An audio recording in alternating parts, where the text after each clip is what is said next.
Come on, girls, she called toward the girls' bedroom. As she stood in front of the refrigerator, deciding what to cook, she was joined by her daughters. Okay, I don't know if you have a lot of homework today or not, but I need you to do two things for me first.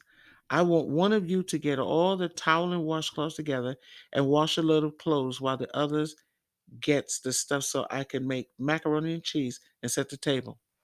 Okay, Mom, they echoed as they separated to do their chores.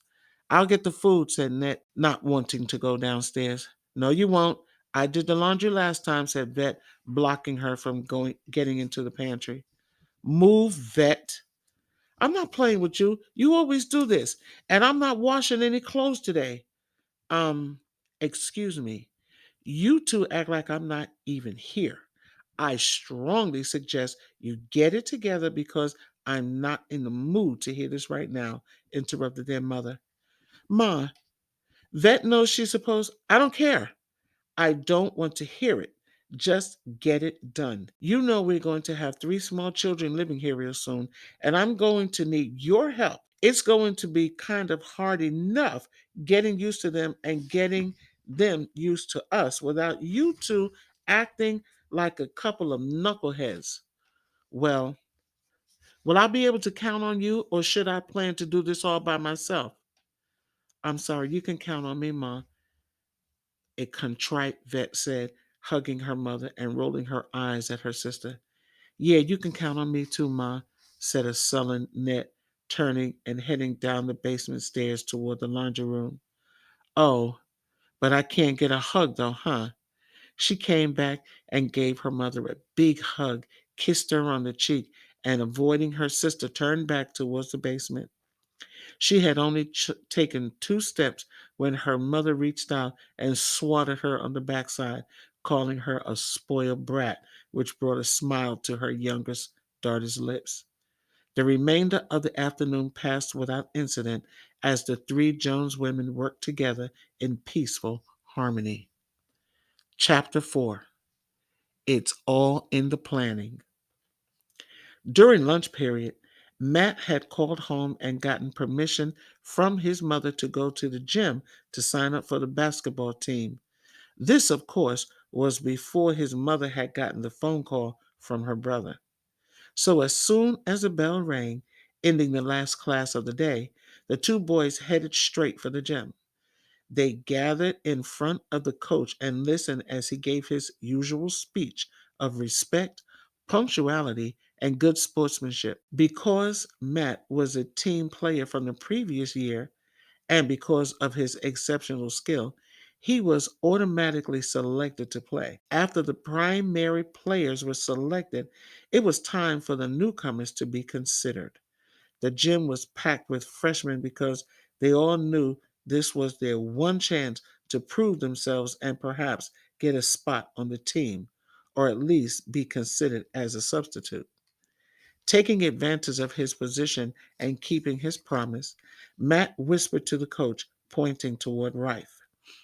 After several minutes of conversation, Matt walked back over to Rife with a hopeful look on his face. I told him you were good and should be on the team. What'd he say?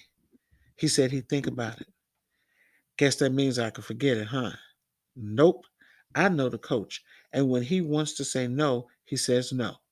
When he says, I'll think about it, that's as good as in. Really? You're not kidding me, are you? Serious, but don't talk so loud. The coach said to keep it on the DL. Oh, okay, no problem, said Rife, looking around to see if anyone had overheard their conversation. When Rife was called along with 8 other first comers, he and Matt gave each other a big high five. All the other disappointed hopefuls decided to hang around to watch the audition game. After changing into their basketball shorts, the two teams headed out onto the court and, with the blow of the coach's whistle, started the game amid the cheers and screams of their fellow schoolmates.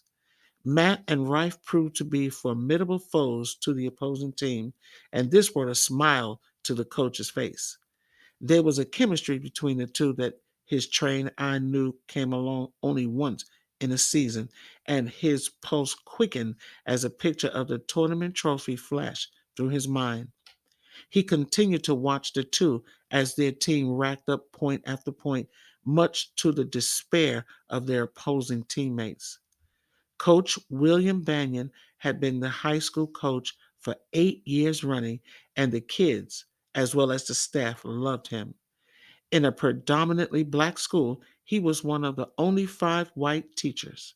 He created a giant stir when he first came to the school, but he knew it had more to do with his former years as a professional basketball coach in Texas than his skin color.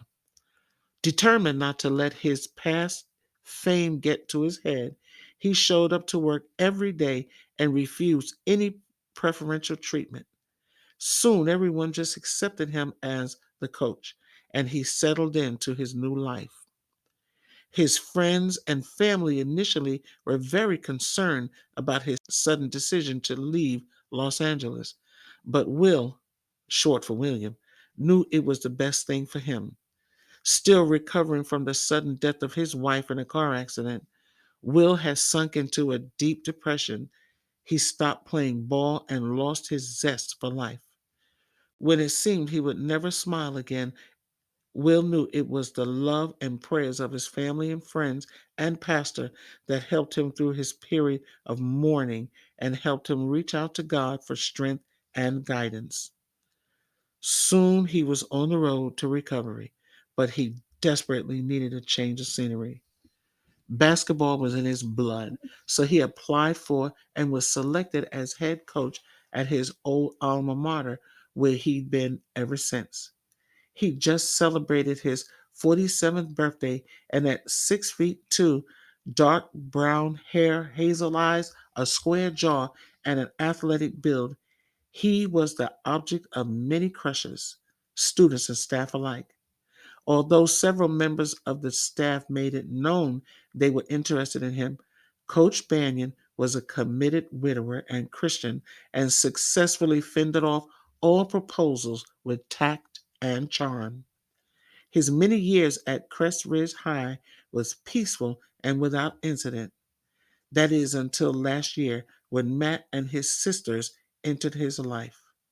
Well, not really his life, but they started attending this school, which meant they would be allowed to join the various extracurricular activities, which meant their parents would be encouraged to support them.